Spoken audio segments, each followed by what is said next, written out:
Boa tarde. Boa tarde, Obrigada. Olga. Estou tão feliz de estar aqui. Eu também. Gratidão, gratidão. Muito obrigada. Doutor, que eu tenho que ler o nome. Igor Kzovny. Super prazer, Olga. Obrigada. Ele é psiquiatra, minha querida jornalista. Você esteve com ela, né? Só pra gente fechar essa parte. Há 2 semanas, curiosamente, eu e a Carla Secato, nós estávamos no restaurante e nós tivemos até muita vontade de falar com ela, mas aí aquele papo que não para.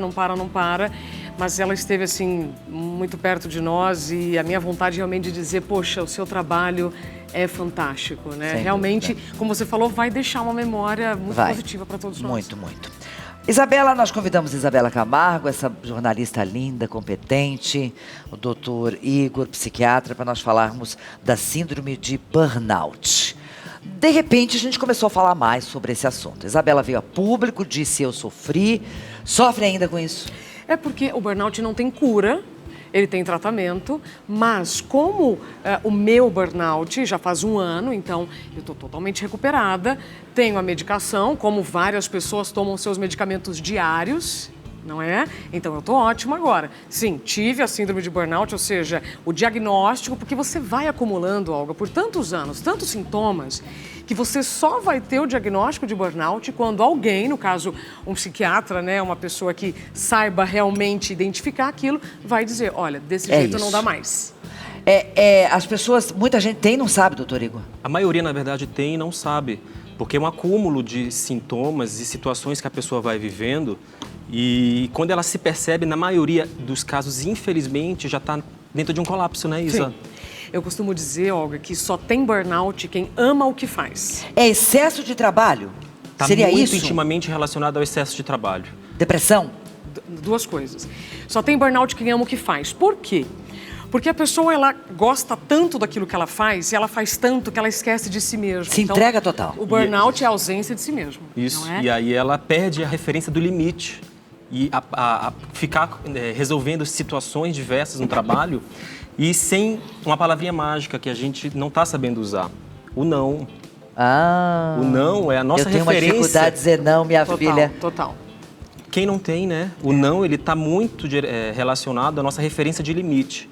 Eu sei o meu limite, a Isa sabe o dela, você sabe o seu. Se a gente não estabelece isso socialmente, a gente perde o parâmetro. É.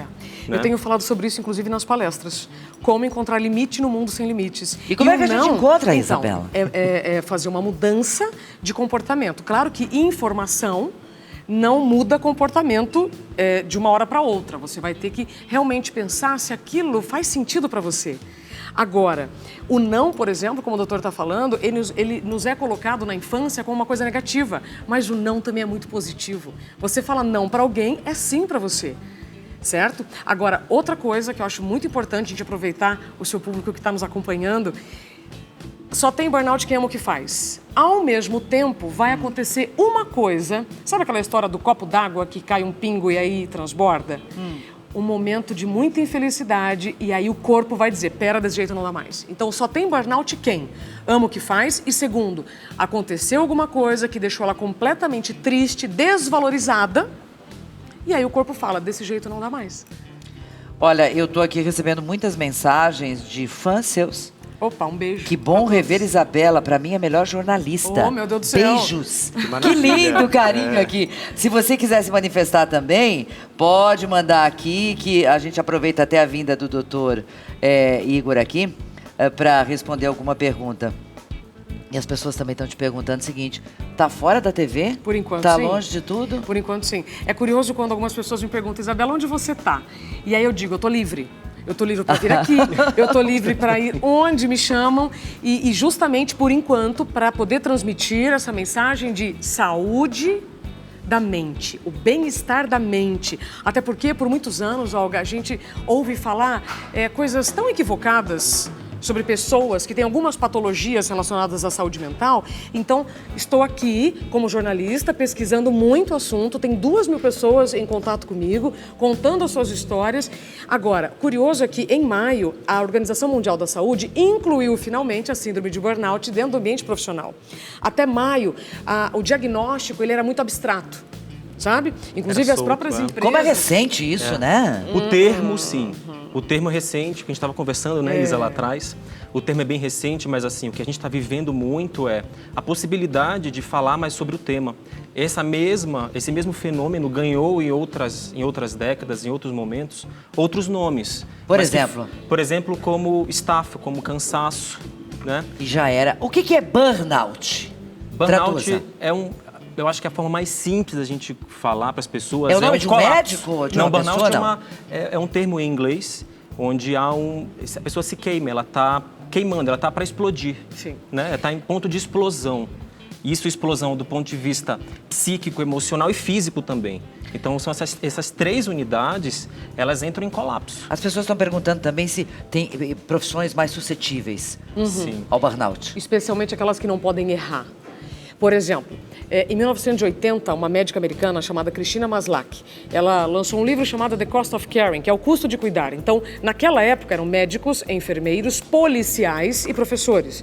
Hoje, você inclui pilotos de avião, jornalistas e todas aquelas pessoas que não podem cometer um erro porque vão influenciar a vida de muitas. Então, Jornalista não pode cometer erro. não, sai um meme na hora, né? Se a gente gagueja, sai um meme na hora. Então, pessoas que não podem errar de jeito nenhum, ou seja, estão sob pressão constante, têm mais risco de desenvolver burnout. Outra coisa que eu já cruzei aí de informações, a nossa crise social e econômica, ela provoca uma insegurança na pessoa e ela tem mais dificuldade de dizer não. Por exemplo, hoje também, falo nas empresas, existe a armadilha da competência.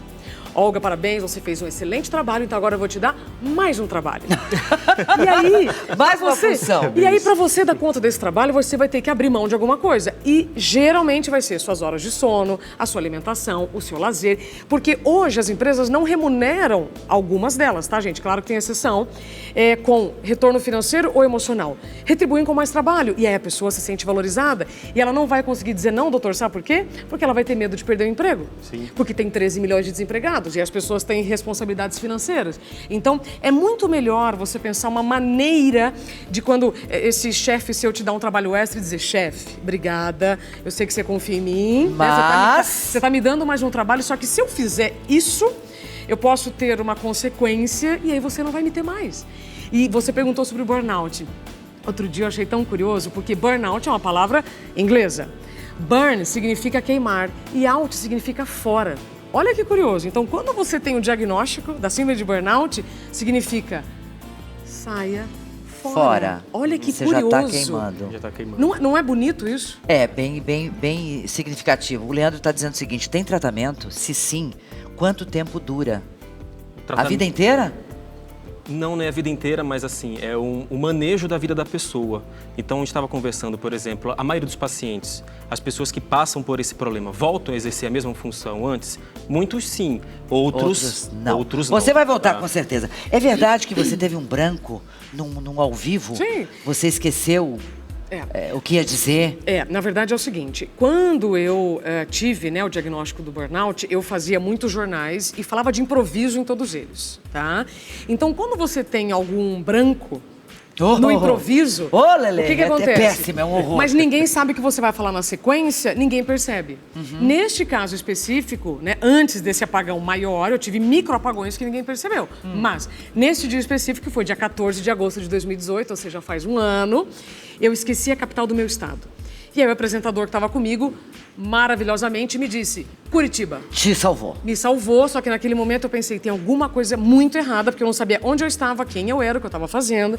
Dali eu fui ao psiquiatra direto, e aí ele me diz, Isabela, você está com síndrome de burnout. É curioso as pessoas perguntarem sobre o tratamento, e eu só quero complementar o doutor pelo seguinte, estou com dúvida se eu tenho burnout ou não, primeiro é um psicólogo. E aí, se você precisar de remédio, porque não é, em todos os casos, aí o psicólogo vai encaminhar para um psiquiatra. Tem cura o burnout? Não. Assim como diabetes. Tem controle. Você tem, exatamente. Tem controle, tem manejo, tem mudança de escolhas, Saber escolher Total. o que... Cada momento da vida é uma fase diferente. E a gente precisa estar adaptado naquele momento. Então, por exemplo, a Isa já esteve super conectada naquela rotina que ela exercia antes. Passou um momento, aquilo não fazia mais sentido algum para ela.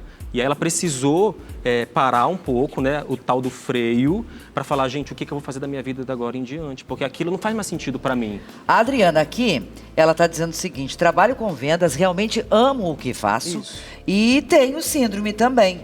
Claro, bato minhas metas, me pedem sempre mais, imagina a área de venda. Só que eu descobri a doença quando me deu branco. Pronto, aquilo que você acabou de falar. Na verdade, o burnout, gente, é um freio, não é o fim. Eu tô aqui para provar isso. Aliás, eu tenho investido as minhas horas justamente para explicar e para prevenir isso dentro das empresas ou para quem me procura pelas redes sociais. E quando você tem o diagnóstico precoce, ou seja, quando você não ignora os sinais que o seu corpo está te dando, você vai procurar ajuda mais cedo. Como todas as outras patologias, gente. As pessoas, algumas me encontram e elas acham que aquilo é contagioso e tudo mais. Eu falo, não, é uma patologia como qualquer outra. Então, muitas pessoas perguntam, mas você está bem? Aí eu falo, você vai dizer, vamos ver se vai cair algum parafuso. Né? E é claro que não. Então é como toda patologia. Agora, vai ser importante você diagnosticar cedo. O que seria pior que um burnout, Olga? Um AVC, um infarto ou caroche. Caroche é uma palavra... Que é caroche? Caroche é morte súbita por excesso de trabalho, que no Japão, o governo já paga indenização para vítimas de caroche desde a década de 80. Então... o que eu estava te falando da OMS, né? Antes da Organização Mundial da Saúde ter incluído a síndrome de burnout no ambiente profissional, eu tinha que gastar meia hora só para as pessoas entenderem que não é frescura, que não é mimimi, que não é contagioso. E aí, depois que a OMS incluiu o burnout, né, no CID, que vai sair agora na próxima publicação, em 2021, minha vida mudou. E mesmo assim ainda tem pessoas que falam, isso é falta de tanque para lavar roupa. Né? Sempre então, tem, tem né? que lidar com um monte de preconceito. Tem umas bobagens. Aqui tem uma pessoa falando que já durante 15 anos ela tem, né, esse problema e tal, percebeu que era síndrome e hoje ela diz que tem sequelas, não diz que sequelas. Que sequelas ficam? Olha, é uma questão assim, dificuldade da pessoa ter memória, então pode ter um prejuízo cognitivo. Pode. Por quê? Porque aquele cérebro, aquela pessoa ficou por muitos anos sendo consumida de forma negativa. Então, com prejuízo das horas de sono, prejuízo ali sem estabelecer uma mínima atividade física. Então, isso pode gerar uma dificuldade, por exemplo, de se conectar de novo do ponto de vista social. Pessoas que perdem o prazer, ficam apáticas. Chama despersonalização. Eu estou observando aqui as pessoas se manifestando, exaustão, estresse, esgotamento físico. Essa pessoa diz o seguinte, quando o chefe percebe que os trabalhadores têm esses sintomas, somente concede férias. Normalmente as pessoas saem de férias e não tratam. E aí as consequências são piores. Parabéns por você explicar, minha querida. É o Pedro que está mandando esse recado pra gente. Ele é lá de Minas Gerais. Gratidão, Pedro. É bom, porque você, Isabela, a partir do momento... Hoje você se transformou numa palestrante sobre o assunto. Quantas pessoas você está ajudando? Né? Vindo aqui hoje, quantas pessoas você está dizendo, ajudando a dizer, vai pro médico, você está precisando ir pro psiquiatra? Na verdade, você está precisando não só psiquiatra, mas psicólogo, mas antes de tudo... Você está precisando olhar para você, você está precisando ouvir o que o seu corpo está dizendo, porque senão ele vai parar num branco ou numa outra situação. Sequela, por exemplo, eu não dirijo mais. Por quê? Não dirijo mais. Porque a condição de apenas dirigir, eu não consigo. Porque meu cérebro está tão acostumado em dirigir e ver mensagem e ficar pensando. Então, assim, eu não consigo mais fazer duas coisas ao mesmo tempo. Eu fiz isso por muito tempo. Hoje eu não consigo mais. Agora, Olga, eu quero aproveitar ainda o tempo que nós temos para dizer o seguinte. Nem tudo é burnout, gente. Um cansaço de final de semana, uma exaustão mensal não é burnout. Inclusive, eu tenho recebido muitos pedidos de empresas me dizendo, Isabela, vem aqui na minha empresa, porque agora todo mundo tem burnout. Não. Um cansaço eventual, para quem está fazendo um cursinho, para quem está estudando, aquilo é um estresse momentâneo. No meu caso, eu falo isso em negrito, grifado, caixa alta, foram muitos anos na madrugada, então meu corpo se adaptou até um determinado momento, além de acumular funções. Então, o meu burnout teve um caminho.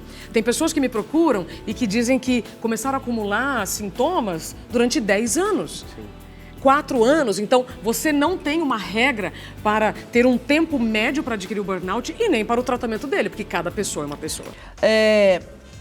Existe uma idade que a pessoa é mais propensa? Em qualquer idade, sexo, não importa? Qualquer idade. Isso Qualquer a gente pode idade. ter desde pessoas mais no nível de adolescência até a terceira idade. Só que o adulto jovem para frente é que são os mais acometidos. Né? Quem tá acumulando até pela função? sobrecarga de acúmulo de funções, né? É a casa, é a família, é o trabalho, são os amigos, é o curso novo que ele quer fazer. A gente também não quer ficar para trás em nenhum momento. A gente quer sempre aumentar a nossa bagagem de repertório, a nossa bagagem de informações. A gente quer sempre aprender. Jovens podem ter. Por estresse de pressão com relação a estudos, a gente precisa a uma do faculdade. Não, isso não? Não, na verdade é aquilo, desculpa, doutor, um estresse eventual por alguém Pontual. que está estudando não é burnout. Não é burnout, isso a gente não considera. O burnout é Isso. só dentro do ambiente profissional. Agora, é muito importante a gente dizer o seguinte, Olga e doutor e quem está nos assistindo, não tem vilão e não tem vítima nessa história. Porque senão a gente fala de uma maneira que só a empresa é a responsável por aquele burnout. 2 fatores. Existe uma carga que vem da empresa e existe uma responsabilidade também do funcionário. Então, não tem vítima e não tem vilão, porque senão também a Isabela se tornou uma inimiga. Não, pelo contrário. Eu quero que as pessoas olhem para si, entendam se aquele contexto está fazendo sentido, aquele contexto profissional, e não esqueçam que a vida é um sopro. A gente acabou de ver um caso, né, da Fernanda Young. Isso. Então, a vida é um sopro. Você não precisa parar com uma doença. Você pode parar voluntariamente para fazer uma pausa e reavaliar se aquilo que está fazendo faz sentido. Aliás, esse é o tema do livro que eu estou terminando Quando é que essa sai esse semana. livro? Olha, eu termino essa semana, vai depender da editora, que eu comecei em 2016, Olga. Só que eu comecei em 2016 para mostrar o que está acontecendo com o nosso tempo, esse tempo de tecnologia, excesso de acessos. Depois de 150 pessoas que eu entrevistei, Papai do Céu me deu a síndrome de burnout para que eu realmente soubesse Agora o falar livro vai ficar sobre mais isso. completo Vai fazer ainda. sentido, Olha só que interessante aqui o que essa pessoa está escrevendo. Eu era a parte... Essa era a parte mais triste. Vou ler o texto dela. Já me disseram que eu precisava ir à igreja e procurar Deus. Aí eu digo, povo sem sensibilidade. Isabela Camargo, obrigada por cada explicação. Eu precisei dizer no trabalho, olha, a repórter Isabela Camargo está passando a mesma coisa que eu, para que as pessoas entendessem e se importassem por isso. Arrepiei. Forte isso, né? Uma personalidade, uma pessoa respeitadíssima, conhecida. Quantas pessoas está ajudando nesse momento, né, doutor? Sim, Igor? e usando esse momento agora para a gente falar mais sobre o assunto. Porque, de fato, é um tema que ainda está no submundo, né? Estava na clandestinidade, na clandestinidade até porque... setembro do ano passado. O médico disse, vamos lá, o que estão falando aqui? O médico, meu sobrinho está no 3º ano de odonto, trabalha dentro da faculdade, foi diagnosticado com burnout. O médico disse que é normal, estudo e muito trabalho. Olha, Que é normal? Não, normal não é, porque o que eu entendo, que a gente entende dentro de saúde mental, é a gente funcionar em equilíbrio. Fato que é difícil a gente viver e manejar todos os estímulos que a gente tem no dia a dia. O trânsito, a cobrança, as contas que chegam no fim do mês, tudo isso é difícil de manejar. Agora, a pessoa entrar em colapso, ela não conseguir sair da cama dela. Eu tive pacientes que não conseguiam tomar banho sozinhos. Que não conseguiam. É sério? É uma questão que é diferente de um estresse pontual. Importante- Né? E normal, isso fato não é.